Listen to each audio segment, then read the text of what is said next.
Hello friends, मेरा नाम है शुभम राव और आप सभी का स्वागत है हमारे नए यूट्यूब चैनल स्टडी विथ एनआईटियंस में। मैं खुद एक एनआईटियन हूँ और मैं एनआईटी रायपुर से बीटेक हूँ इलेक्ट्रिकल इंजीनियरिंग में। तो जैसा कि आपको पता होगा कि हमारी एसीएफ एग्जामिनेशन के पर्यावरण सब्जेक्ट से रिलेटेड लगातार वीडियो सीरीज चल रही है। अगर आपने प्रीवियस लेक्चर्स नहीं देखे तो आप ऊपर जाइए आई बटन पर, आपको वीडियो का लिंक मिलेगा। आप लिंक पर टैप करके पहले उन वीडियोज़ को देखिए, उसके बाद इस लेक्चर में आएंगे तो आपको चीज़ें ज़्यादा क्लियर होंगी। इसके अलावा मैंने सीजी व्यापम से संबंधित कंप्यूटर सब्जेक्ट का 21 वीडियो का कंप्लीट पैकेज बनाया है। अगर आपको वो वीडियो देखना है तो आप ऊपर जाइए आई बटन पे, आपको वीडियो के प्लेलिस्ट का लिंक मिलेगा। आप लिंक पर टैप करके उन वीडियोस को देख सकते हैं। इसके अलावा हमारे यूट्यूब चैनल का प्लेलिस्ट जरूर चेकआउट करें, उसमें मैंने अलग अलग सब्जेक्ट के अलग अलग प्लेलिस्ट बना के रखे हैं। आप लिंक पर टैप करके उनको देख सकते हैं।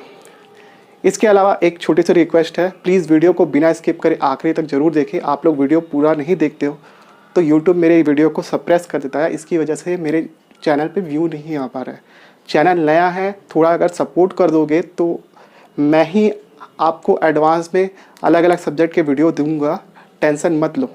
इसके अलावा वीडियो को कंपलसरी लाइक करो और उसमें कमेंट करो।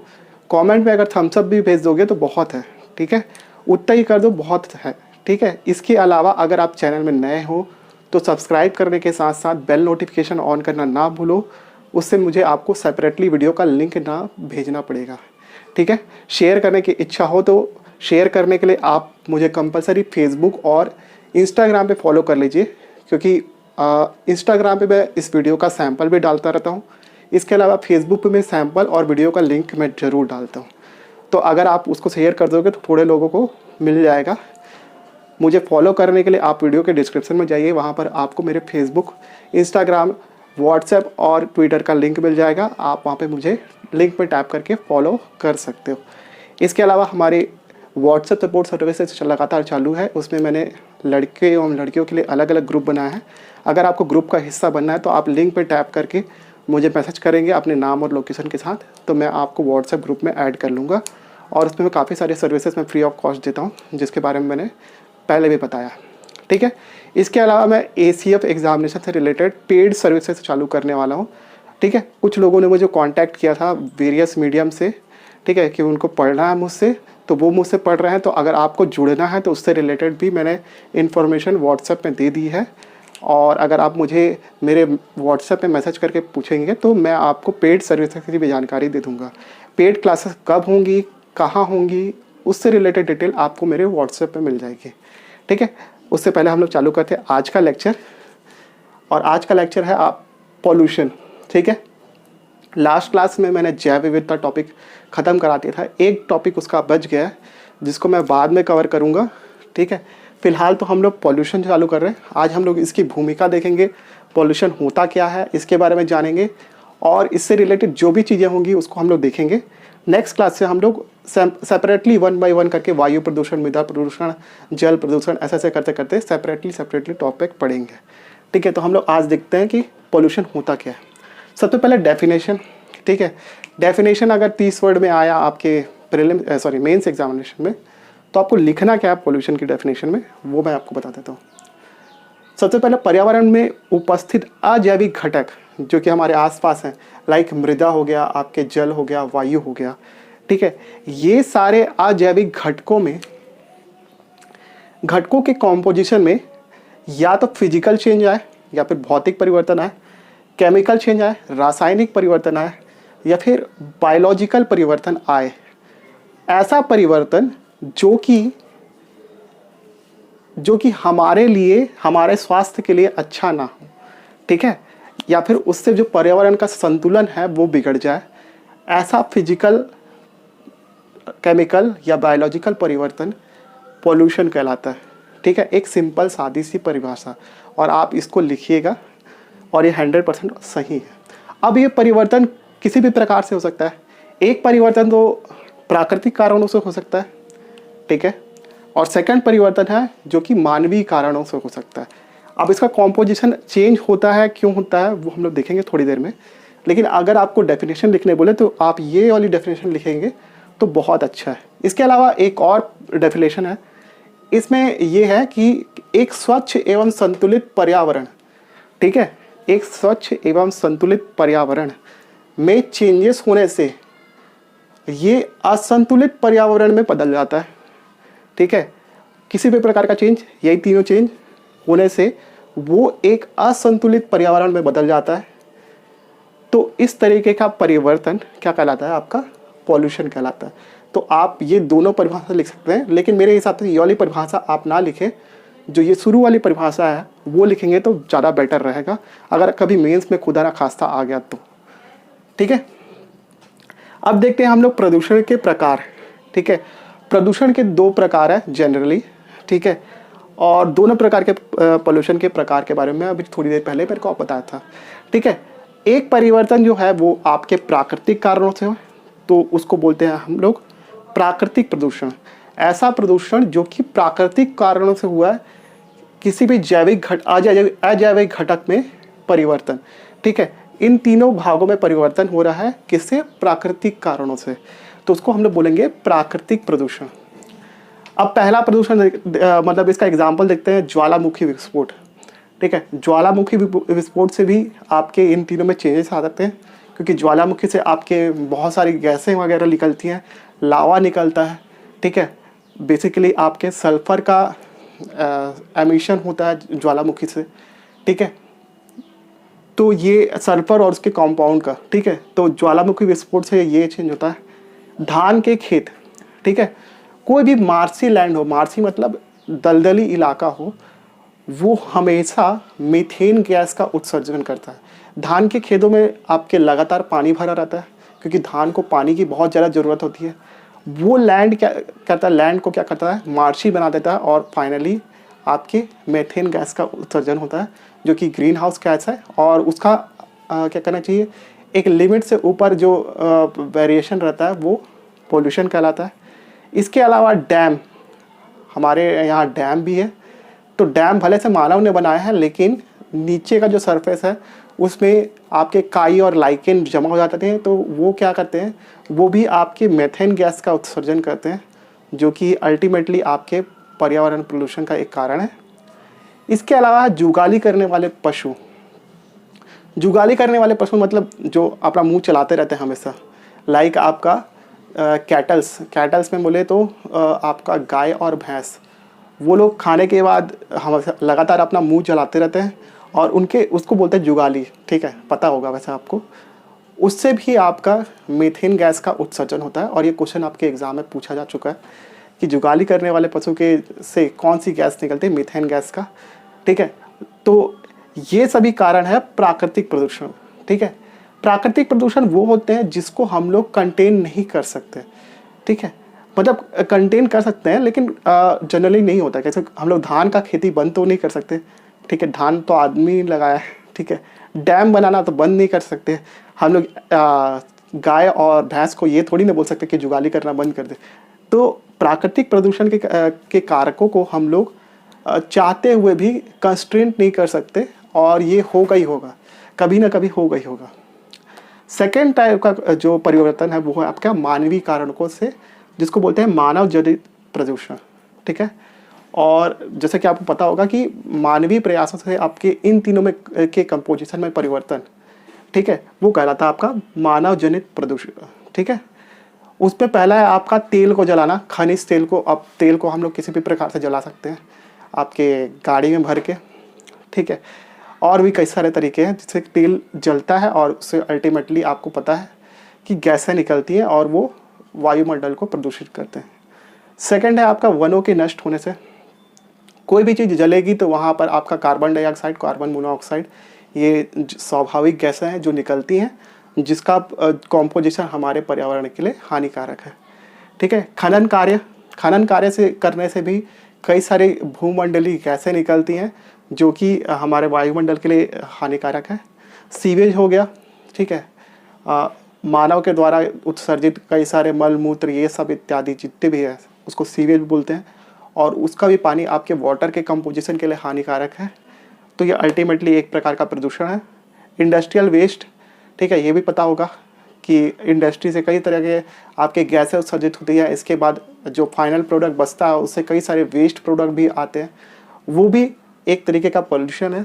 इसके अलावा कीटनाशक एवं खरपतवार का प्रयोग, ठीक है, वो भी हमारे वाटर को और एटमॉस्फेयर को थोड़ा बहुत इफेक्ट करता है। तो ये है आपके मानव जनित प्रदूषण और आपके प्राकृतिक प्रदूषण।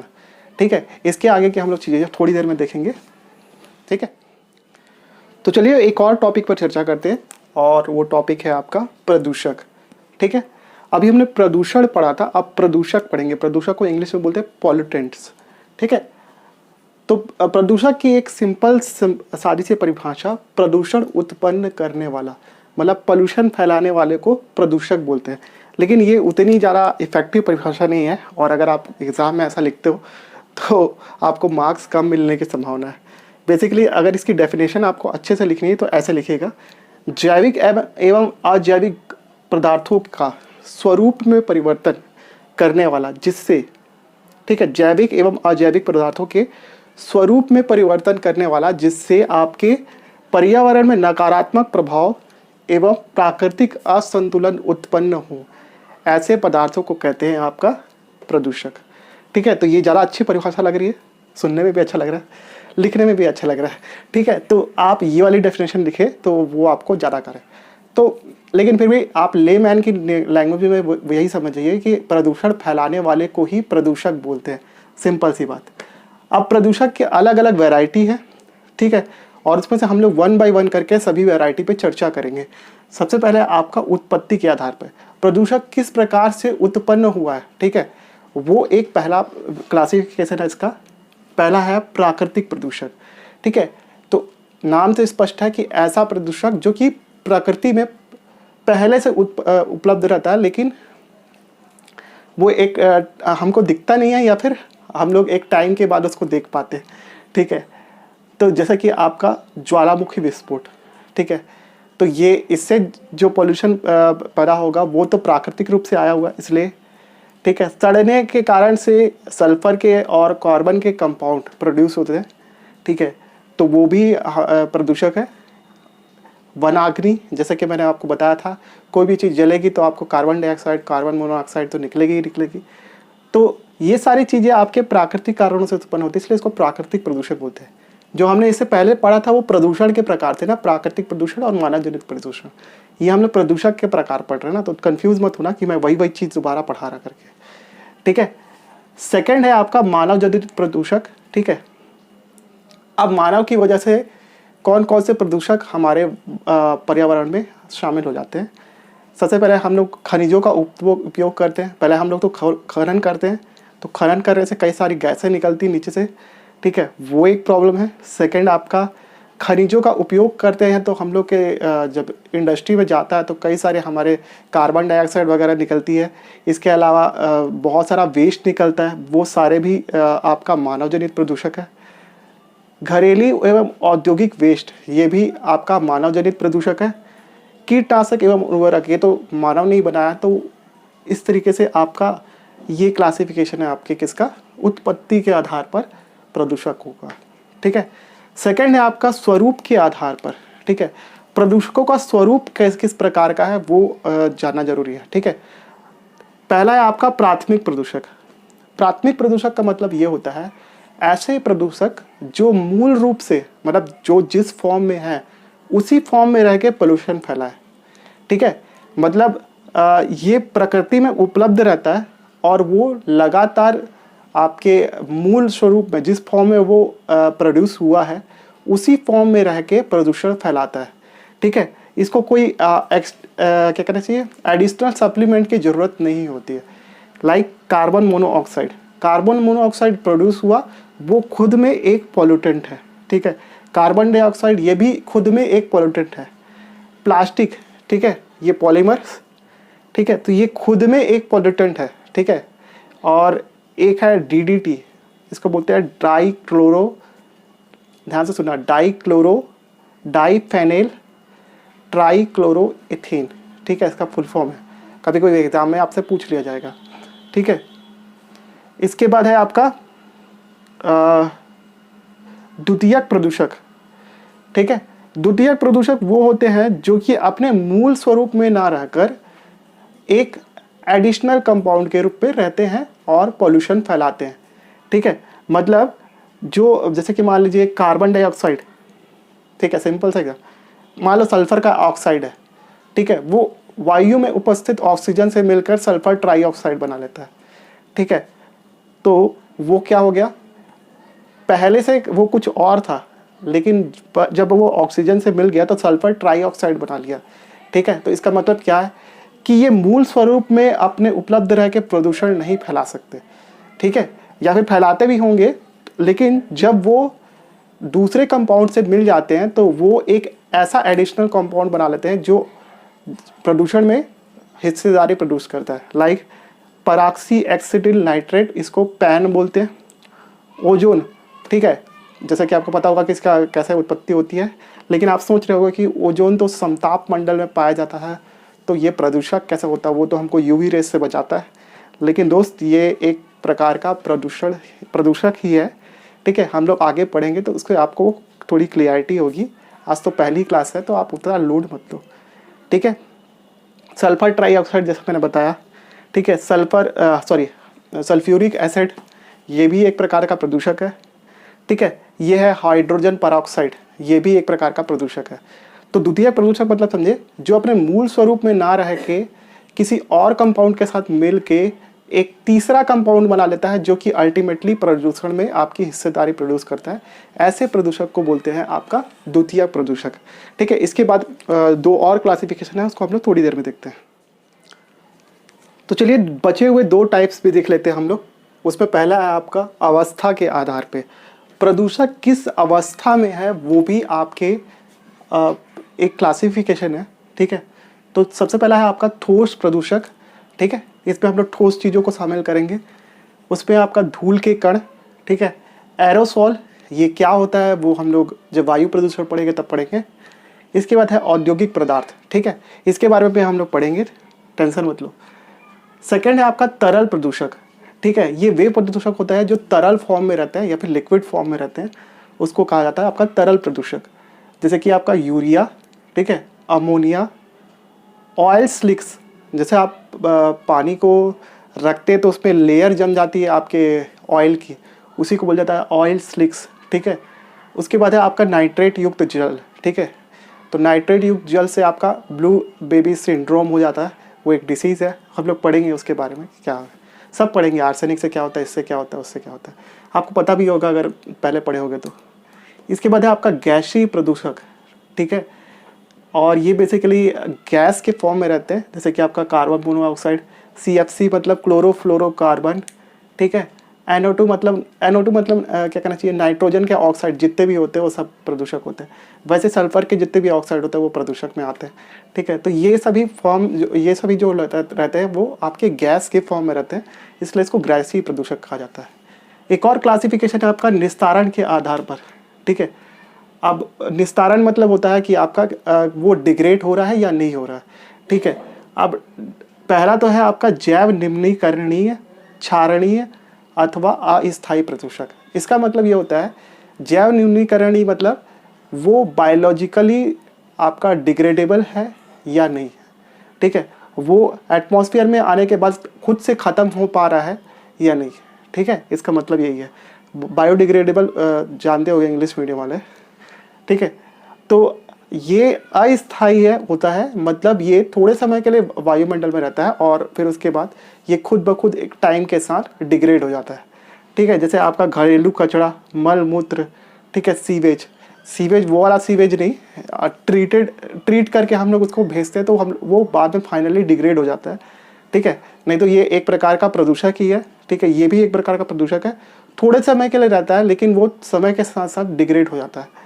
ठीक है, जैव अनिम्नीकरणीय, अक्षारणीय या फिर स्थायी प्रदूषक, तो ये वो प्रदूषक होता है जो समय के साथ डिग्रेड नहीं होते आपके एटमॉस्फेयर में। जैसे कि आपका प्लास्टिक, भारी धातु, रेडियो एक्टिव एलिमेंट, पारा और सीसा। ठीक है, ये आपके वायुमंडल में डिग्रेड नहीं होते। ठीक है, उसके बाद ये तो हो गया आपका क्लासिफिकेशन प्रदूषकों का। एक और क्वेश्चन के हिसाब से दिया हुआ है इसमें, प्रदूषण के कारण क्या है, और ये आपके मेंस में क्वेश्चन बन सकता है। हालांकि आप इसके बारे में तो हर कोई जानता होगा कि प्रदूषण के कारण क्या है, लेकिन अगर आपको सडनली एग्जाम में क्वेश्चन आ जाए जंप करके तो आप थोड़ा सा हिल सकते हो। ठीक है, तो थोड़ा सा इसको पढ़ना ज़रूरी है। और आपके प्रीलिम्स एग्जामिनेशन में ये पॉइंट वाइज दे सकता है सही गलत के फॉर्म में, ठीक है। जैसे वनों का क्षरण, ठीक है, वन अगर नहीं होंगे तो वर्षा नहीं होगी, ठीक है। और वन बहुत तरीके से उपयोगी है, वो सारे तरीके से जो भी आप उपयोगी इसका प्रोडक्शन वगैरह लिख सकते हैं वो लिखिए यहाँ पर, ठीक है। सेकंड है आपका जनसंख्या वृद्धि। जनसंख्या वृद्धि होने से ऑटोमेटिकली आपका वायु प्रदूषण बढ़ता है, क्योंकि हम लोग जितना ज़्यादा लोग होंगे उतने ज़्यादा गाड़ी चलाएंगे, वायु प्रदूषण होगा, जल प्रदूषण होगा, ठीक है। तो वो सब चीज़ें आप यहाँ पे इंक्लूड करिए। शहरीकरण, शहरीकरण होने से क्या होता है कि आपके ज़्यादातर जो जनसंख्या है वो आपके गाँवों से निकल के आपके शहर की ओर आती है, आपके नौकरी वोकरी की तलाश में। और शहरों की जनसंख्या ज़्यादा डेंस होने से शहर में आपका वायु प्रदूषण, आपके जल प्रदूषण इत्यादि होते हैं। औद्योगिकीकरण जितना होगा वो आपके वायु प्रदूषण और आपके जल प्रदूषण, मृदा प्रदूषण सबको प्रभावित करेगा। इस पे भी आप लिख सकते हो। रासायनिक खादों एवं कीटनाशकों का प्रयोग, इससे करने से भी आपका मृदा की क्वालिटी एक समय के बाद डिग्रेड होने लगती है, जो कि अल्टीमेटली हमारे क्रॉप की प्रोडक्शन में को प्रभावित करती है। तो ये इससे वो वाला प्रदूषण होता है, ठीक है। यातायात के बारे में तो लिख सकते हो, युद्ध से भी लिख सकते हो। पशुओं से क्या पोल्यूशन होता है आपके, पहला तो जैव निम्नीकरण, मल मूत्र इत्यादि त्याग करते हैं, उससे एक प्रकार का अस्थायी प्रदूषण होता है। इसके अलावा जुगाली करने वाले पशु लगातार आपके मीथेन का उत्सर्जन करते रहते हैं, जिससे आपका वायुमंडल प्रदूषित होता है, ठीक है। तो ये सारी चीज़ें हो गई। इसके बाद हम लोग नेक्स्ट क्लास में हम लोग पढ़ेंगे स्टार्टिंग से वायु प्रदूषण क्या होता है, ठीक है। तो ये एक इंट्रोडक्टरी क्लास थी। नेक्स्ट क्लास में हम लोग पढ़ेंगे वायु प्रदूषण पूरा एकदम सिस्टमैटिक तरीके से, और उसमें सारी चीज़ें जो हम लोग पढ़े हैं अभी वो सारी चीज़ें आपके वायु प्रदूषण में आएंगी, और ये एक आपका बेस बनाने के लिए था, ठीक है। तो तब तक के लिए आपको एक काम करना है कि प्लीज़ वीडियो को लाइक कीजिए, चैनल में नए हैं तो सब्सक्राइब कीजिए, ज़्यादा से ज़्यादा वीडियो शेयर करिए एटलीस्ट उन लोगों को जिनके पास पैसे नहीं है कोचिंग इंस्टीट्यूट को देने के लिए। इसके अलावा मंडी निरीक्षक, ACF और बाकी सारे कॉम्पिटिटिव एग्जामिनेशन CGPSC और CG व्यापम से जुड़े हुए एग्ज़ाम की तैयारी कर रहे हैं, तो प्लीज़ उनको ज़रूर शेयर करिए। इसके अलावा वीडियो के डिस्क्रिप्शन में जाके मुझे फेसबुक और इंस्टाग्राम पे कंपलसरी फॉलो करिए, और ज़्यादा से ज़्यादा लोग हमारे व्हाट्सएप कॉन्टैक्ट ग्रुप का हिस्सा बनिए, और जितनी बड़ी कम्युनिटी होगी हम लोग एक दूसरे की हेल्प कर पाएंगे। और लोगों को भी आप इनवाइट करिए ग्रुप से जुड़ने के लिए, और मुझे ऐसे ही सपोर्ट करते रहिए ताकि मैं इस तरीके के वीडियो कंटेंट्स आपके लिए बनाता रहूं। तब तक के लिए thank you so much for watching this video. Have a good day.